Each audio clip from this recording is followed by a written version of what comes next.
And now in English. Good morning. Hello. Well, it's good. It's well into the afternoon here, Yura.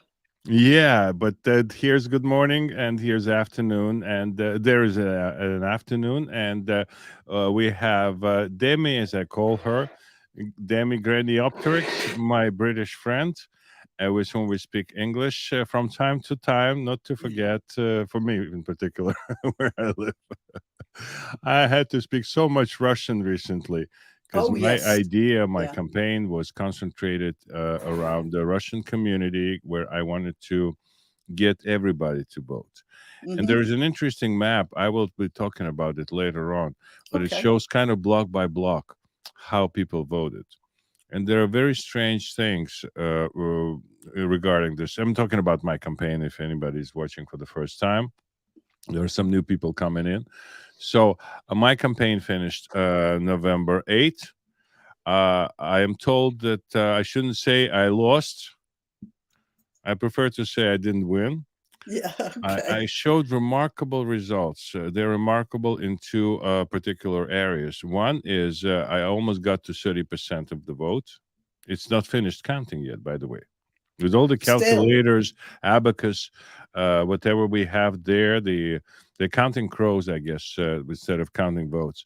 But uh, uh, it's still 5% not uncounted. But according to this, I have reached the level never before achieved by a Republican in this area.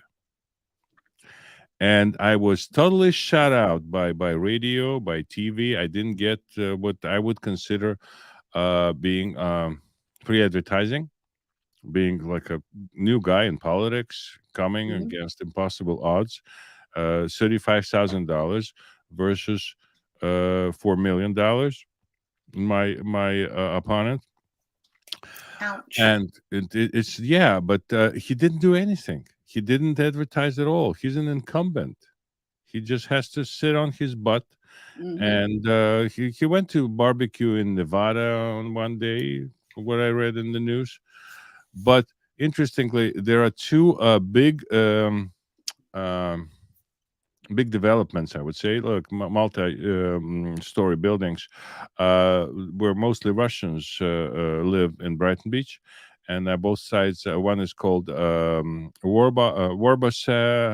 houses or buildings, and the other one is called Trump Village. Still, Trump Village. Oh, It's really? built by Yeah. Trump family. They build a lot of buildings like this. So Warbus is red through and through, and it doesn't help didn't help that his office, my opponent's office, is in the Warbur's buildings. They still voted for Republicans through and through. Hmm. The other side of the Neptune Avenue, Trump houses, they're blue. Similar, same people live there. They're related. They go visit each other. They talk to each other all the time. But on the map, they show as blue. And I call the chairman of the Republican Party called me the other day, and he said that they still send in the votes, and there are areas like this who still keep processing votes, and God knows what's going on there. We know why we lost, why we did not win to a scale that we're supposed to be having. Was all because okay. Yeah. So that's on to the next goals that are being established as we speak in the back of my brain. Yeah. I was going to ask if you're going to go on to the next one. Now that people know you. You know, I have a letter. I have to mail it. It's sealed and signed. The address is on it. It's for Harvard Library. They Yeah. wanted to have a button. They have a button campaign button collection over there. So they wrote to me. They want to have my campaign button in their collection. Whatever. I imagine a huge museum, and with a central, like pedestal with my button on Hmm. it. But this is the vanity limit. I cannot dream beyond that, in terms of vanity. You're Uh, in Harvard now. yeah, another record that I set. I think it's a record. Every vote cost me $1. Yeah. $1. 35,000 people voted, roughly. $35,000 were raised, roughly. So Mhm. that's another thing that I'm very proud of, because I fought for every dollar. And I think that's such a remarkable skill of haggling and being nasty to enemies and good to friends shouldn't go to waste. No, To waste. absolutely not. Yeah. I can imagine that the best thing about being in that sort of a situation, being in politics, it's the one time when you can walk up to total strangers and start talking to them. Any other time you'd be arrested, but in a political thing, you can, just walk up, you can start chatting, you can ask them even fairly personal questions, can't you? That must be a marvelous feeling to be No, able to do that. that's the difference between our countries. I have no problem with that on a daily basis. Oh, I give people peace of mind. I don't yell at them, but I give and I receive, because yeah. people teach me all the time, even when I don't want to be taught. They teach me, and I gave back to the community, so to speak. So, and when you travel, of course, we have to you have to talk to people. You have to ask, where is this and where is that, and I have no problem approaching people. To a degree, when I was kind of communicating with a group of NYU students on film, because with my daughter's friend, and we talked, and they observed me many years ago, and they said, you have to have a course in NYU on how to come to people and talk to them. And I was very upset. Exhilarated. It was fun at first, but when I thought about it, I heard it, but then I thought, listen, you have to teach people to talk to each other. Just Yeah, to yeah. make people meet, and just share the common knowledge. And I found through this adventure that we're having right now online, so many like-minded people, so many nice people, so many not so like-minded and not so nice people, but still they tolerate each other. They're ready to go together in a certain Mhm. common direction. And how are things with you? Oh, fine. I'm a bit concerned about the state of the country, aren't we all? Yeah. In whatever country we are. So I'm a bit concerned about that. But otherwise, I'm just doing what I'm doing. I mentioned before, I was up at the stables this morning, and there's nothing like having that sort of a relationship with animals that just Mhm. keeps you literally grounded. That's right. That's right. It's extremely. Our daughter's memories about her time in the village. She says it's the best time of her life, of her childhood for sure. But what I wanted to tell you, this story with the war in Ukraine, and I we wanted have. to ask you about that. Yes, go ahead. Well, no, I've been keeping an eye on Russia through a few sources, but one of them is a chap who's he did a runner to Kazakhstan. He had to get out the way. He Mhm. has a channel called Inside Russia, and he talks about his feelings about what's going on and the Russian enclave that's Mhm. developed there that meets up. And uh, I just wondered what your feelings on the situation were now.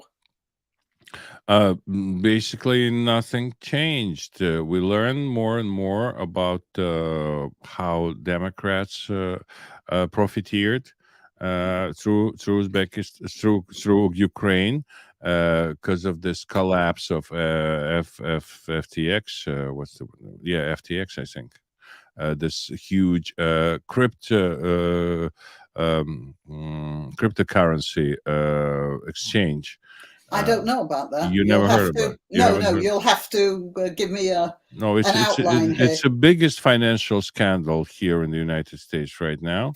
Okay, I go I on. am not very good with numbers right now regarding what actually transpired, but the guy, Sam Bankman-Fried, who ran this, he is like a child prodigy.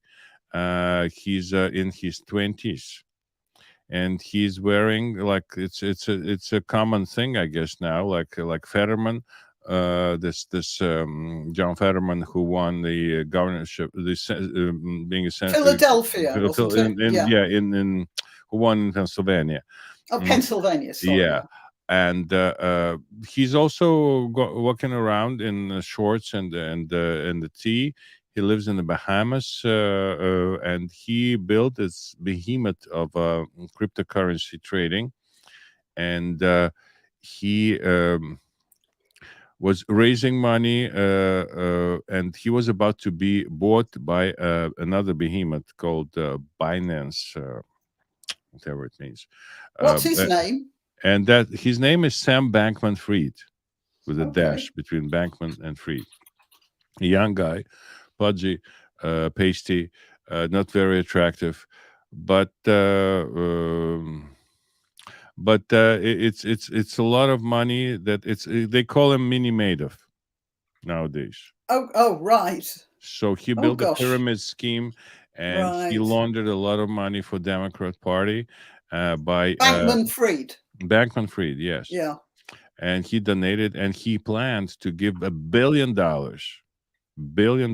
to Democrat causes, Democrat Party, and it all fell through. This whole scam of his got uncovered, and he's under investigation. He's still in the Bahamas. I don't know what's the extradition laws and between the countries, but he's there. He lived there on the like top floor of a big hotel with 10 of his friends or whatever, and he was doing his things. And they interviewed the people who his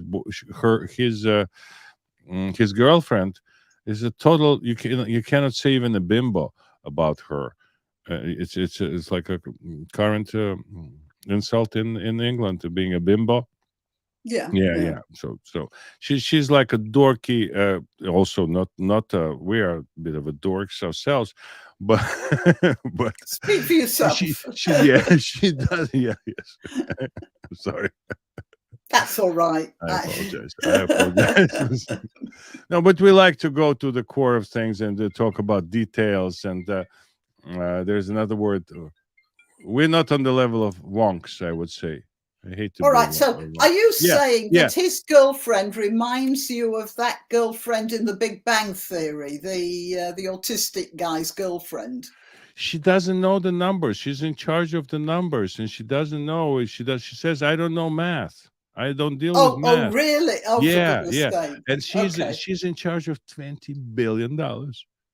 She has 20 billion because of it's a huge organization. She has this chunk of money that makes up $20 billion in cryptocurrency. I don't know if it's in dollars. It cannot be anything else, right? Because a lot of people like Warren Buffett or Elon Musk said, if it's end up in dollars, it's a hassle. It's a hustle. Anyway, so it fell through. What's happening? He promised money to the Democrats. And he gave a lot of money. And then it turns out there was no basis to his business. It was all at the top. Yeah, it was robbing Peter to pay Paul. Right. That was the thing was made of, and it was very nice. He sat on the same stage with the who is who of this world. His second biggest donor of the Republican Party after George Soros.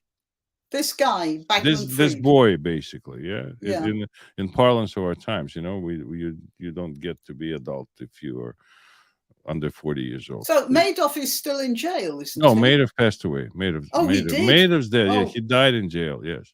Right. And I have an interesting little tidbit. I know somebody who's in the business of optical devices, the glasses, by Central Park, and the Madoff family used to come there and pay very generously for the glasses. It costs a fortune in certain quarters of the city, so money is not the issue.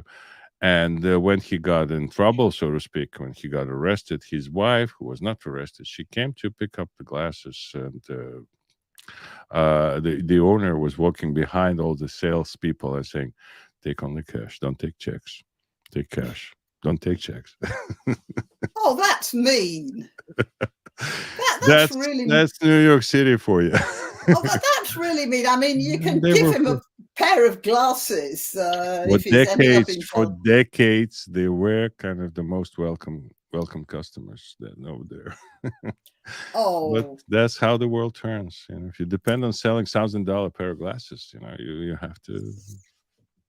that's sort of disgusting. I think that's disgusting. That's why I I mean, thought I how will many tell you this yeah, to give you a any flavor. yeah. A flavor. Okay, so this guy is sort of you think, or it has turned out that he's a sort of Madoff type thing then? Yeah, he's all over the news here, and it's a blow, I think, as much as So what's this got to do with Ukraine?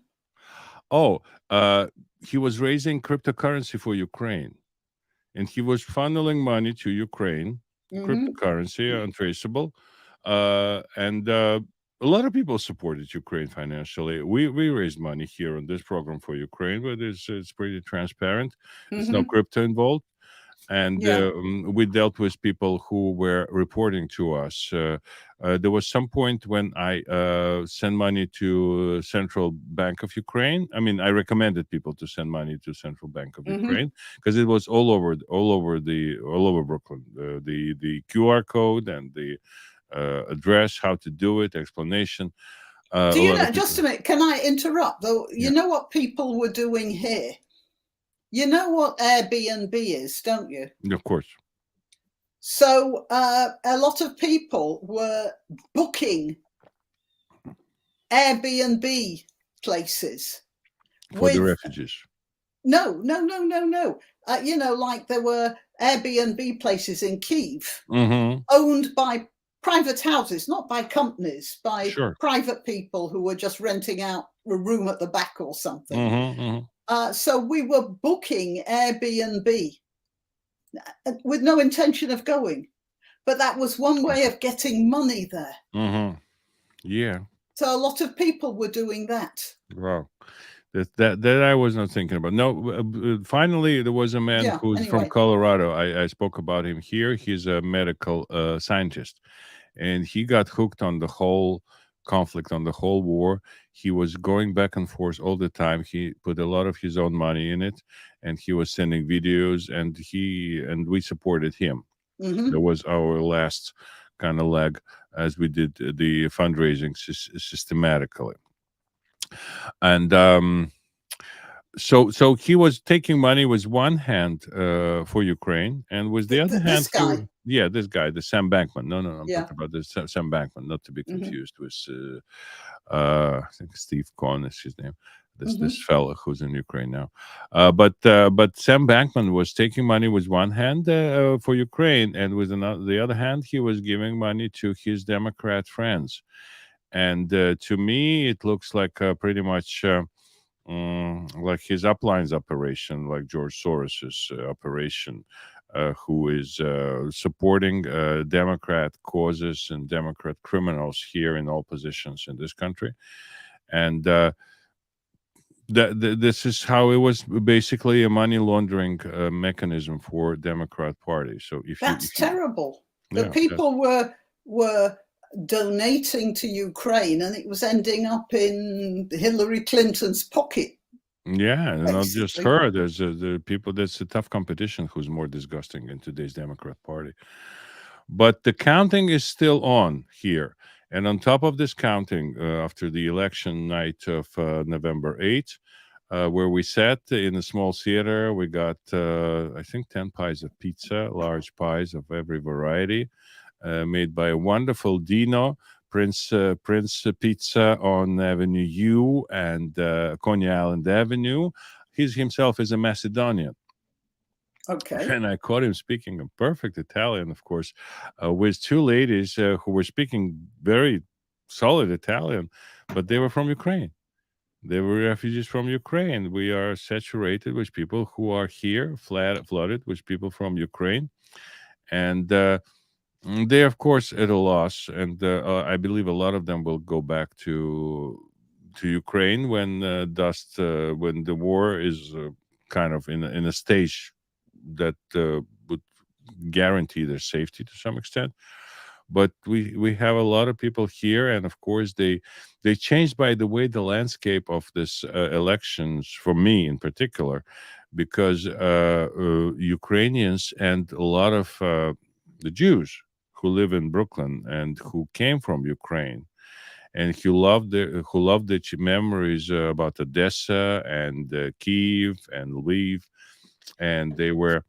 Nevertheless, they talk about their love for this, and they talk about the anti-Semitism in Ukraine. There was a traditional; it was kind of everybody knew about it. It was classic example, but things changed. Things changed, and when war broke out, those same people went to support, like, to the hilt, to support, to give them money, buy time, pay for the events on Times Square to support Ukraine.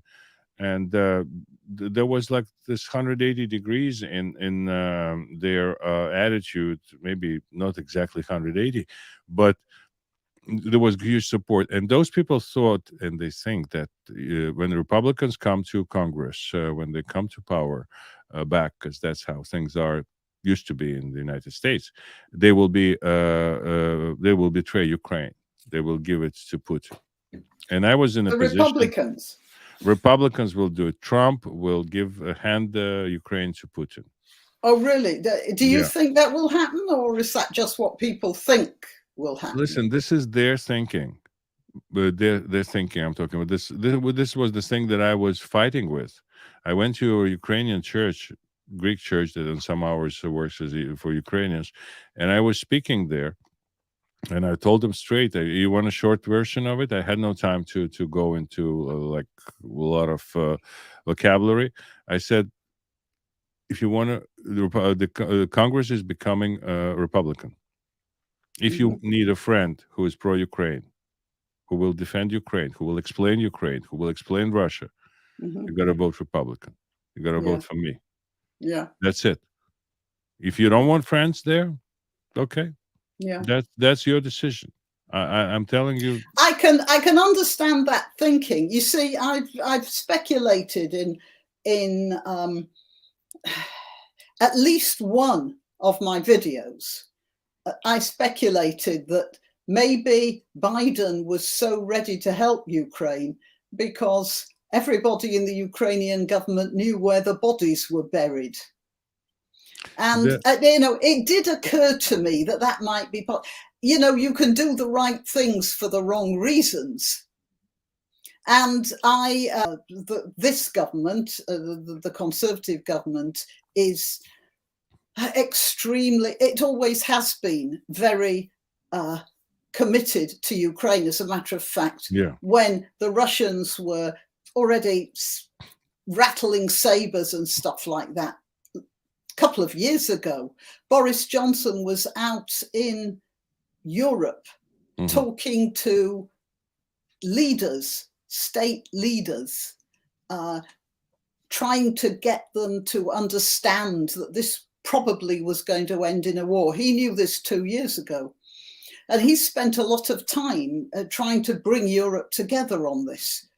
They weren't all that ready to listen to him, unfortunately, but Britain was ready, and we were ready with training and basic supplies from almost from the beginning of Boris Johnson's start as a prime minister.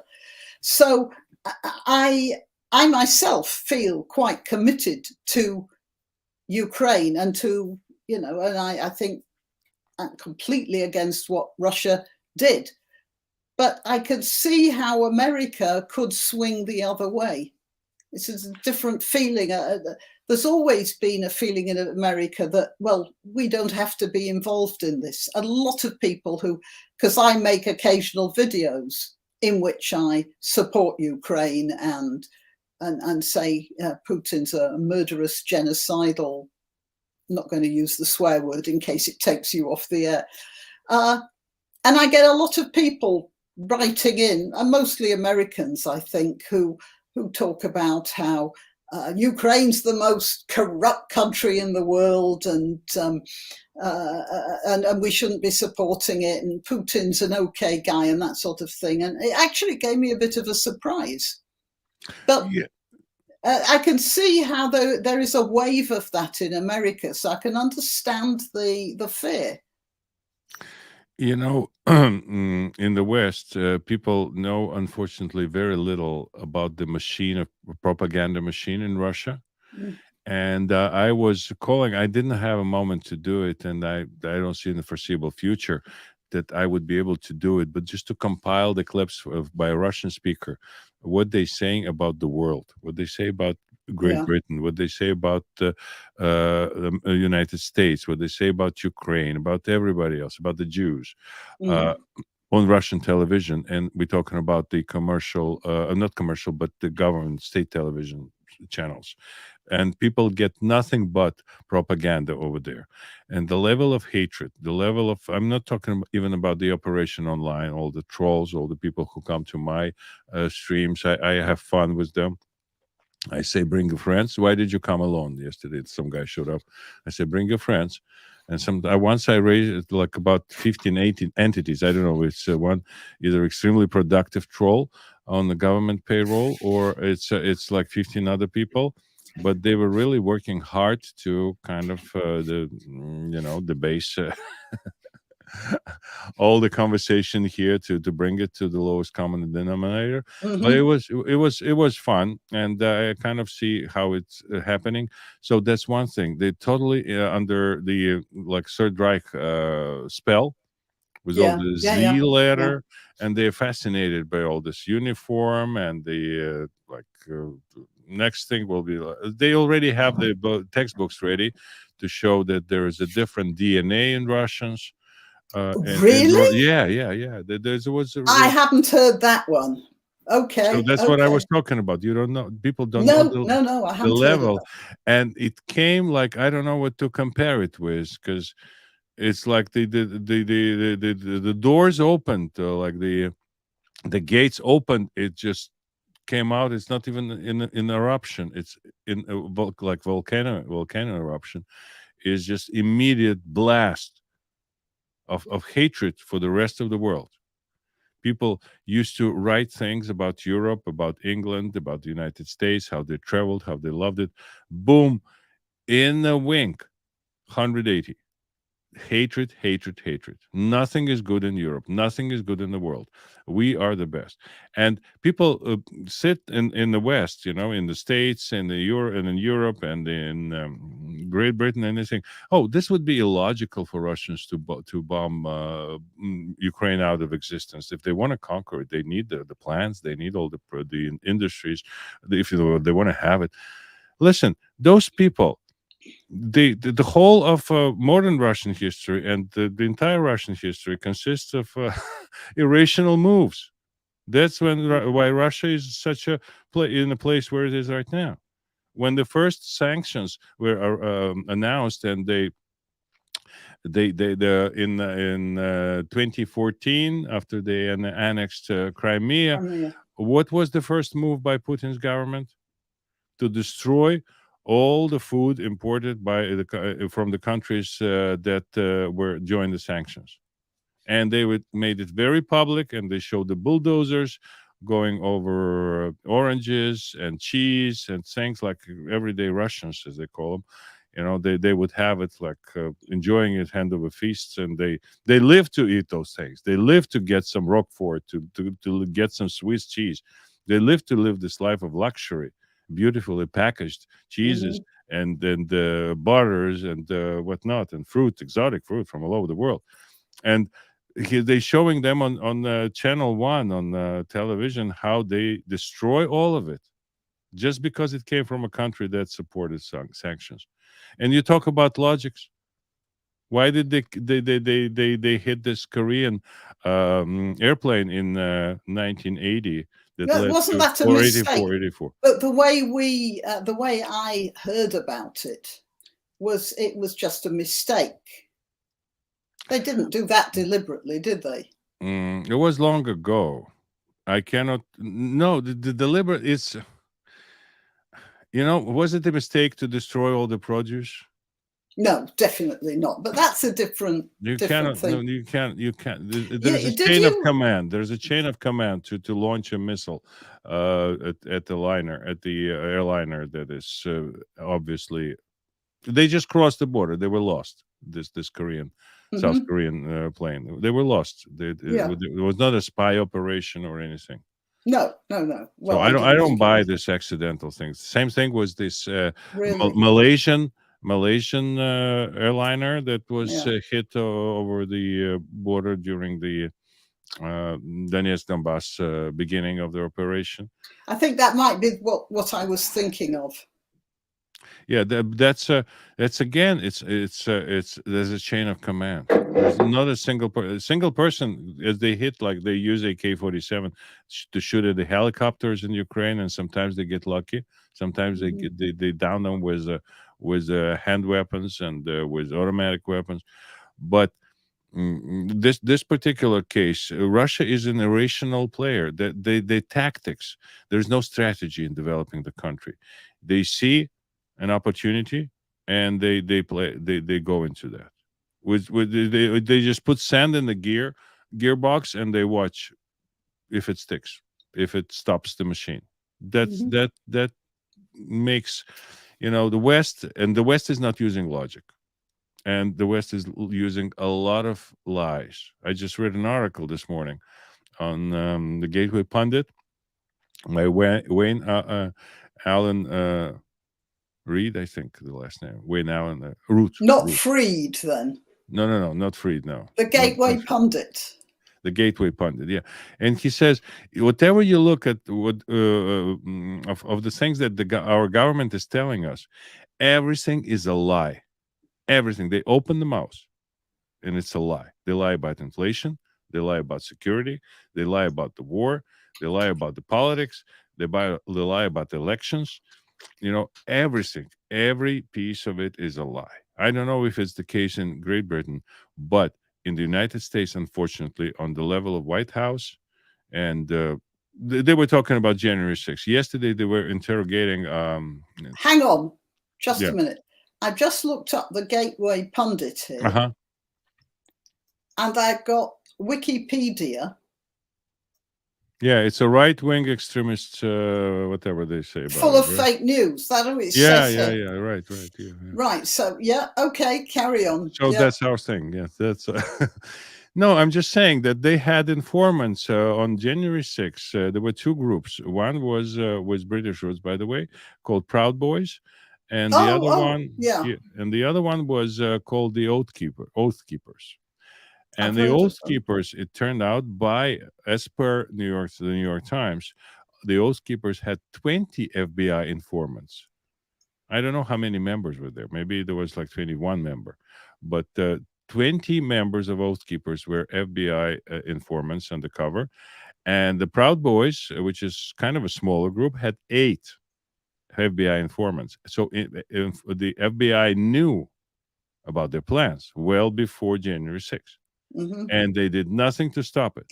So that's there was a senator quizzing the head of the FBI, and he was saying, and I didn't understand I just saw a clip of it, and he was asking him, were there FBI people dressed as MAGA supporters inside the Capitol? Well before the actual. He said that. That's the first I'd heard of it. It sounded a bit weird to me. And so this was what was going on. Yeah, and we have to resort to the opinion of New York Times, because our side was yelling from the rooftops about it all this time. But now, as of yesterday or day before that, and of course after the elections, of course. But how did it come out in the first place? I mean, the FBI is semi-secret, isn't it? So how did it come out? I think one explanation. I don't know. I didn't think about the controlled leak, but there's no sense. It's a serious undermining of Chris Wray's position, the FBI chief. as of right now, because he cannot answer any question. He says it's an investigation in progress. I cannot comment on the ongoing Yeah, yeah, investigation. yeah. It didn't stop him from commenting on Trump investigation, when Russian collusion, Christopher Steele, all this blah blah blah. Yeah, yeah, But the fact is that these people, they are, the reasonable thing for me is that there is a certain, not revival, but the opportunity for journalists to stand out, and you cannot deny people this desire to do a good job wherever they are. So once in a blue moon, once twice a day, a broken clock is right. So yeah, they yeah. took probably their competition had this information as well. Maybe Mhm. they learned that New York Post is going to publish something like that. But although they published about it, they wrote about it already. So it's a bigger bomb to me than even this Freed Bankman story, FTX. So it's just a minefield nowadays. Informationally, it's a minefield, and Donald Trump added to it by announcing his run in 2024 He just yesterday. announced it, didn't he? Yeah, I This enjoyed his morning. speech. I watched it live the last night. It was, and I even put the tailpiece of it on my webcast yesterday live, as he was announcing that he'll make America great again. He came up with a long and beautiful list, and he indicated with his hands how Yeah. beautiful America will be. So, so we know exactly. Well, we, ways. I support him wholeheartedly. I just admire the man. Seriously, not a single solitary, as Joe Biden would say, single solitary person would do it Yeah, again. To go to the degree that I went through this election process, to me it was a joyride. To be honest with you, a lot of work, which I liked every bit of it, yeah. basically. But for him, being under fire, under all sorts of scrutinies, investigations, insults, and also adding to it, a recent dust up was around DeSantis's situation, where a lot of press is on both sides is trying to kind of provoke public opinion this Hmm. way or the other without really any substance. So I give names to people. I call you Demi. You like to call people names too, I guess, starting with yourself. So what's wrong with that? It's not an insult. It's not saying that he's a like scumbag, dirtbag. The English Yeah. language is very rich on those things. He didn't insult him. He just say Ron sanctimonious. So what? So what? So what? So I wonder if he's going to, if it would turn out that he'd have DeSantis as his Vice veep. president. Hmm. It could happen. I don't think Ted Cruz also said that he may be Oh, interested. yeah, But yeah, it's kind of they're all good where they are. yeah. They're all good where they are. Trump is good where he is. Ron DeSantis is good where he is. Let Ted Cruz take care of Texas. Let him. My mother says, or used to say, Yeah, that when you sneeze, when somebody's saying something, it means it's the truth. that's true. That's an all Russian belief as well. Oh, really? It's Yeah, Yorkshire. Obviously, it's leaked over to Yorkshire. yeah. You have long hands, Yeah. arms. Listen, It's interesting. I believe that I saw another tweet this morning Mhm. in which somebody said the Republicans have the House, so goodbye Pelosi. Is that Yeah, right? it looks like it will be true. President Trump announced yesterday that we have the House. We're missing one vote for the absolute majority. What does that There, mean? it means that Republicans, if they vote as a single block, we will always be winning every issue. Yeah. But among Republicans, there are disgusting characters. Same thing in the I Senate. believe so. Yes. In the Senate, we have Mitt Romney.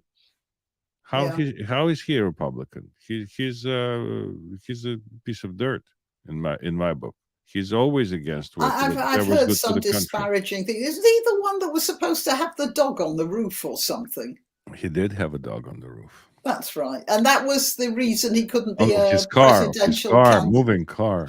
Yeah. There was this when he ran against Obama, Obama's second term. Yeah. And I was for Romney at the time, and I was for McCain at the time. It was my beginning with understanding and willing to understand what's going on in the American politics. And it was fun to watch at first, and then it got deeper, as you can see.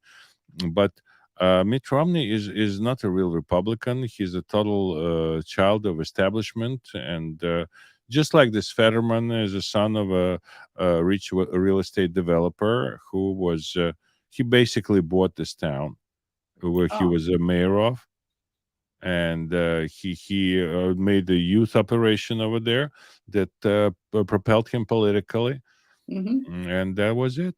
And he was there was a lot of what they call loopholes in financial regulations here that allowed him to. He showed where he lives. This video, you can see it on YouTube, where he lives in this Braddock, PA, little town, and it's a building of a indoor car dealership. And you can imagine the size of it, and he lives on the second floor of some such. Oh, I see. So the ground floor is the dealership. No. The dealership was all indoors. With his apartment, I don't know how many rooms he has there. It's like the whole floor. I don't know. Could be 1,000 square feet. That's the apartment. He has the sofa in one corner, and then he gets on the in a car and drives to another corner of the same floor and has breakfast there. So and he's as articulate before the stroke as he's articulate after the stroke. And really? He wasn't much good before that either, was he? Because no. I watched 2 videos, just short clips of him talking, and it was embarrassing. Yeah. You look at him before, and Americans voted. I mean, there are 2 people with mental disabilities that I know that have been voted for, and there's a dead guy who got voted in as well, didn't he? So there's no limit. There's what zombies. Is, what is? What is wrong with you people? Well, what's going on with the voters? Why do they do this? With dead people, it's simpler. It's just they could not find a replacement on a short notice because people die, and they died pretty shortly before that. Yeah. And from what I read about it, I didn't know much. I do not know much about it. It was never a subject of my special investigation. But the alternative was so disgusting. So they managed to keep him on the rolls, and so people by voted voting him in, then they could force another election. Yeah, they did, and then they did a special election. Right. Well, actually, that makes sense then. Yes. Yeah, but it's still made us a laughing stock of the world. And people don't read past the second paragraph. The Americans voted for a dead person, for a dead candidate, dead one. So zombie prosper, that type of headlines. But with Fetterman, I wonder why nobody goes into into explaining, to me at least. They keep saying that his wife is a Brazilian, I think, and she's bisexual. And how somebody is married to bisexual? Do they have a third member of the family? That we don't know about. It's just the must be a very fascinating page in the news cycle. But nobody's talking about it. I haven't heard any unless John Fetterman himself is bisexual. Then it makes sense. What people do in their bedrooms is of no interest to me, really. I know, but they're people. We're people. Yeah. Why not? Listen, the whole lump on his neck is none of our business. He is if he had a stroke, he recovered, and he would be a perfect speaker after that and thinker. Mhm. Who cares? Listen, if you were in a wheelchair, we have a lot of people who are in a wheelchair who won elections. Yeah, it's that's not the point. It's whether they actually make sense that's the point, We isn't need it? them to use the upper part of the body, Yeah, right? yeah, That the that's rest right. is kind of irrelevant. But that's where things go wrong. But Biden's condition is, of course, it's something else. It's just it's deteriorating visibly. Whatever American medication they use on him, it's working less and less. And the only thing they can elicit in him is those 40-minute speeches filled with rage, filled with semi-Nazis that he's able to read off the teleprompter. Yeah, yeah. Now he cannot operate in a like ad hoc situation where when he's asked questions, and if he doesn't hear, he doesn't listen. And yesterday they turned to like a special connection with the top leaders of the world, Sunak to the left of him, the Trudeau to the right, and they sit at the table and they don't say anything, and he cannot say anything. He said no to some inane question. The gaggle of reporters is yelling at them incessantly, and they just sit there. And that's the leaders. That's the leaders of the world in Bali. And he didn't show up for the dinner, they said. But a rumor has it that there was a special kind of confab regarding the Ukraine situation. And again, they're now talking about this rocket that the Ukrainian supposedly rocket. They straight into Poland. I don't think that Ukrainians. Yeah, well, at first it was supposed to be Russia. So now do they say it may have been Ukraine? Even Biden, in his manner, he said, "I don't want to say anything about nothing, but yeah, it's premature to talk about it. Nobody should say anything about it, but I'll say it anyway." It looks like the trajectory. That's that's the leader of free world. Do we know any more about it? They show images online of some missile. Everything should be on the satellite feed that they have. We've seen it in the movies. It must be true. The satellites see at least 50 but satellites. They do. They can see in incredible detail. No question about it. And they have eyes on the ground. They have eyes in the trees. They have a lot of information of it. But somehow they ready to trigger what they call the Article 4. That's how they call it. Chapter 4. No, it's not necessary. Chapter 5 is the attack on the member. Chapter 4 is like one step less than that. It's a threat to a member of NATO, and all of a sudden they talk about the charter, NATO's charter, and the laws and stuff like that. Whereas nobody was talking about the Budapest Agreement in the beginning, where Ukraine gave away their right to own nuclear weapons. Yeah, that's right. And everybody guaranteed their safety. And nobody talked about anything. Say, oh no, it was not a law, it was just a piece of paper. Come on. Get serious. And now there's Stoltenberg and this and that, and we'll see how it goes. I don't think that it will be a major step in escalation of this conflict, but it's hope not. Definitely it seems to me that whoever, wherever that missile came from, it was definitely a mistake. Yeah, I'm careful with the word definitely. I mean, there's a chance that, again, is thinking of Russia wouldn't have bombed Poland. I can't believe it deliberately, but I can believe that they missed, that they misfired, that the programming was wrong in whatever guidance system it had, that they didn't have the proper satellite link. I can believe that. And same with Ukraine. They could have simply misfired. They're close enough, aren't they, to Poland anyway? And I send my condolences if anybody in Poland is listening. I can send my condolences. That's awfully tragic. Two poor souls. Just standing there doing nothing, and suddenly. Yeah, that's Yeah. But you see, it's thinking of the way that Russia operates, this illogical way of inciting conflicts, sand in the gearbox and stuff like that, uh, putting water or oil on fire, kerosene on fire, whatever the metaphor is. That's what they do. That's how they're very empirical in their politics. They have no long range idea, as you can Don't, see by don't you Putin's think years. so? Don't you think so? Do you really think that? I thought that the Russians were constantly thinking of the long range idea Yeah, of they're a thinking. greater It Russia. doesn't mean it's happening. I mean, there is no mechanism. All of a sudden, as I said, so many occasions, on February 21st, the country turned 180 degrees. It was like the extreme of hatred. I wouldn't didn't expect that much of a hatred coming from Russia 24th. on the 24th of February, Yeah, yeah, when they attacked, and only got worse.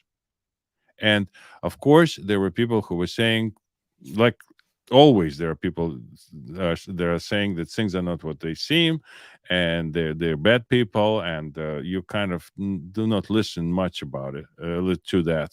But eventually, you realize that this is what happened. It was all prepared. It couldn't happen overnight. It was all well prepared, and there were people who were brainwashed enough. And I have to admit that there should have been a plan in place to get so many brainwashed people, so many of docile, slavish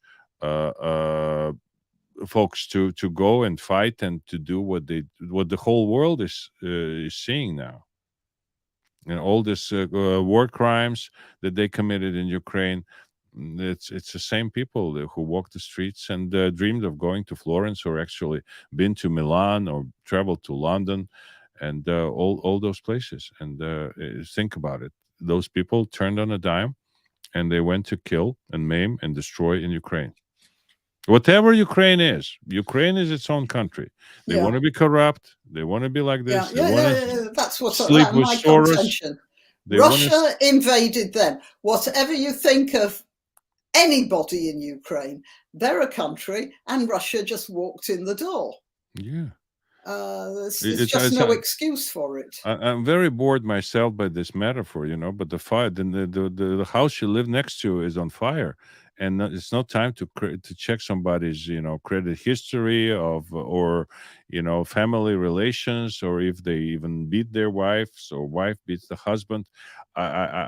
We don't care. We need to put out the fire, Yeah, and that's the attitude. And what I'm afraid of is that. The situation in Ukraine is turning for the United States, and turning into another Iraq, another machine that would launder money. Because how come that it was taken in a week, Baghdad, and the rest of it lasted for 20 years? Mm-hmm. How Mm-hmm. how is it possible? What changed? When did it change? How That's come interesting. they try to rob, or they burglarize the museums? Iraq is the cradle of civilization. Mm-hmm. One of the major places with most rich cultural heritage over there. Yeah, Babylon alone, Mesopotamia, all those things. And people went to rob the museums, and nobody was stopping them. Eventually, they stopped them. They caught most of them, but it was total mess.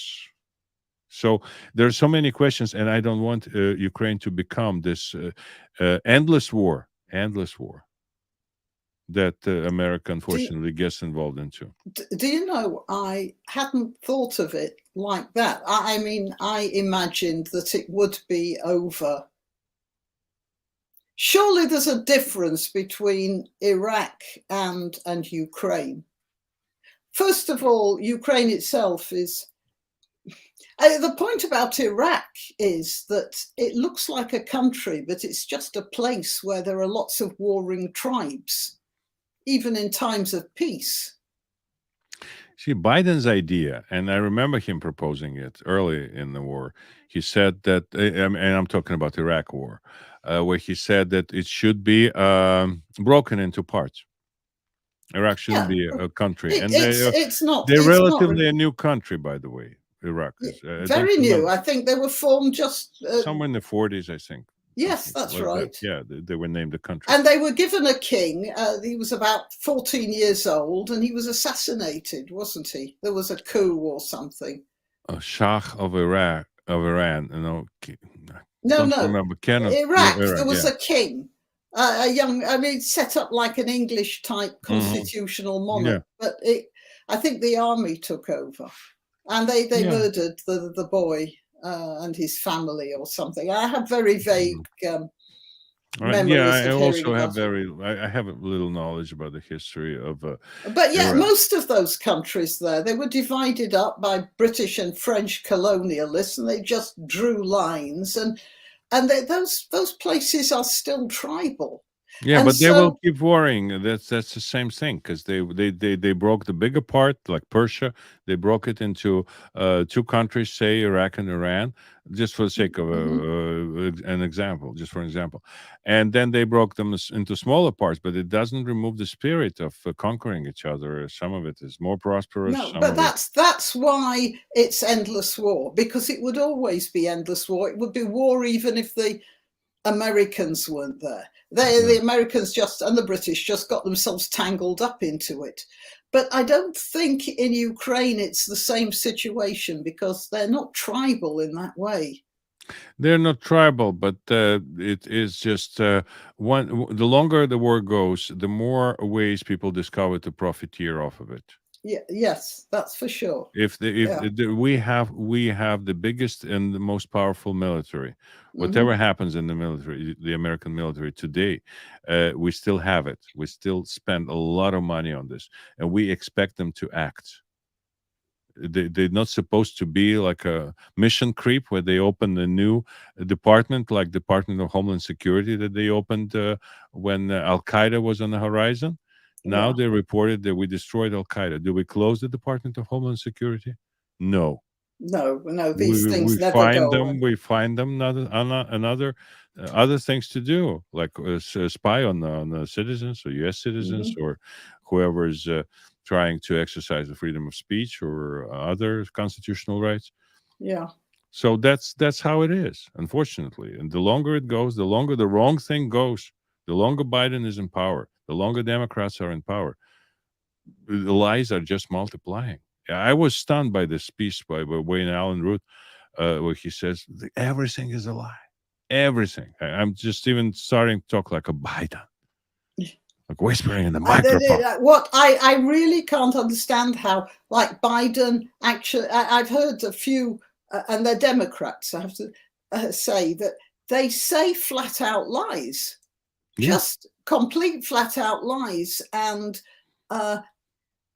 yet they don't expect howls of outrage from anybody. And when people say, "Oh, this is a lie," they go, "Oh, yeah, well, let's draw a line under that and move on." It's a strange Method. sort of culture. It's a new to us, and we are used to certain responsibility, certain reply from the government. That is, you listen, to become a member of the FBI, to become the head of the FBI, you have to have a certain career path. You cannot be the stupidest, hammer in the toolbox, right? No, You have to have you've got to be certain very bright. Yeah, gray matter, right? yeah, So yeah. he's there, Christopher Wray is sitting there, and he's giving answers like he's talking to like not to even to a child, to a stool, if you can talk to a stool. But it's just we cannot comment. We cannot comment. Why are you here? I saw that. He said, "I can't talk about that," and I can't. When that senator it was a senator, wasn't it? Yeah, like a bold, powerful That's right. guy, and Yeah. he did what I say they all should do. He's asking a question, and he wants an answer, preferably yes or no. That's Yeah. it. Don't let them. They shouldn't be like grandstanding. Our senators, our congressmen, they shouldn't be grandstanding, and these guys should be facing the questions that they should answer there and then. But they unfortunately, this guy is kind of stonewalling and weaseling out of this situation. Someone gave him this response. We cannot comment on the ongoing investigation, so don't comment. Just tell us yes or no. Hmm. That's not a comment. Ah, such a beautiful day today. Is it still good in Yeah, England? yeah. Weather's nice. Yeah, we feeling like the cold is coming on to us, but we have our means to fight cold. Hmm. Demi, thank you so very much for taking time, and I enjoyed our conversation as usual. That was lovely. It's But lovely to see you, Uri. yeah, it was a fine trip. Was the selection? Trust me, and I Yeah, recommend it to everybody. If you feel yeah, like it, and you feel like you have extra energy that you would like to, I wouldn't say spend, but invest. yeah. You're investing your energy. It will get back to you from so many people who write to me and call me and say, Hmm. "Come to us and talk to our community." Yeah, Even how many people in the black community are interested of continuing yes, working with me? yeah. That's great. Yeah. But So that's happening. I mean, that's a trend that's progressing, isn't it? yeah, When a a lot of triple. black people realize that they're being done over by the Democrats, used as, This, and also they're in a situation where no Republican would ever came to talk to them. mhm, They just see a person. They say, no, I mean, we know that there are Republicans, but nobody said, I'm a Republican. I came to talk to you. I want you to vote Republican. They yeah, never had this conversation in life. It's like absolutely virgin land. You go there and people just, oh, wow, yeah, I'll do that. The yeah, response was like, they look at the card and they say, oh, this is you. I say, yeah. Oh, you're what? A Democrat? Because I approached them. I came to them. No, I'm not a Democrat. I'm a Republican. Are you for Trump? Yes. I'm wearing a red cap and I have Make America Great Again on it. I'll vote yeah, for you. yeah. That's Good. the end of Well, conversation. 30% of the votes, did you say? That's not bad at Almost, all. almost. They're still counting, and they haven't finished the areas. From what I know, where I expect a strong showing of my side people. Hmm. Well, let me know how the finish is. Listen, I'll be digesting it and analyzing it for a while, and I'll have a program in Russian. I'll first have it in Russian, where I will look at the map. Hopefully tomorrow morning I'll demonstrate the map, how it was and what Hmm. changed with this election, because we have some statistics that kind of interesting to look into. I don't believe 100%, but it to finish with a fun tidbit, I went to work because I have to make some money eventually to continue my lavish lifestyle. Yeah. So I was asked to come to Baltimore to a conference to translate for a sizable chunk of people Hmm. from English into Russian, and they booked a room for me. And during my campaign, I was looking at the website that is called 538.com, just spelled out 538, not the Yeah. number. It's some prodigy, Nate Silver, statistician, analyst, et cetera, et cetera, et cetera. He managed to sell his website to ABC, so it's an Hmm. official source. And I was watching the dynamics there. How did their algorithm change my chances? And my chances were floating between top line, say it was like 44, I think, or 42%, and the bottom was at 11, 12. So Hmm. I showed more or less in the middle. But 538 was my daily routine, sometimes more than once. And guess the number of the room that I got in Baltimore Marriott. 5:38. 538. Just a So shot in the dark. yeah, yeah. So here's the thing. So that's a sign. You got to take signs, be able to take signs. Hmm. Thank you so much, Demi, and we see each other pretty soon. I hope. Okay. All right. Thanks for having me. Bye, Sure. Yuri. My pleasure.